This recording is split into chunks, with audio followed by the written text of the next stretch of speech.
Kejaksaan Tinggi Sulsel menitipkan uang pengembalian korupsi dugaan korupsi honorarium tunjangan Satpol PP Makassar ke BRI. Jumlah uang yang dititipkan sebesar 3,545 miliar. Kejati Sulsel Raden Febri Trianto menjelaskan, uang pengembalian tersebut berasal dari semua orang yang terlibat dalam tindak pidana korupsi Satpol PP Makassar. Jumlah orang yang melakukan pengembalian sebanyak 27 orang. Kami Kejaksaan Tinggi Sulawesi Selatan menerima uang titipan untuk nantinya menjadi uang pengganti dari perkara Satpol PP ya, atas nama tersangka IH bersama-sama dengan AR dan IA.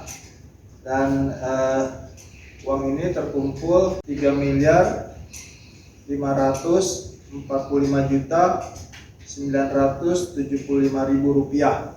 Dan uang yang dititipkan ke Kejaksaan ini nanti akan kami titipkan lagi di Bank BRI untuk nanti diperhitungkan dalam perhitungan kerugian negara, apa dalam tuntutan kami dan nanti mungkin dalam putusan hakim.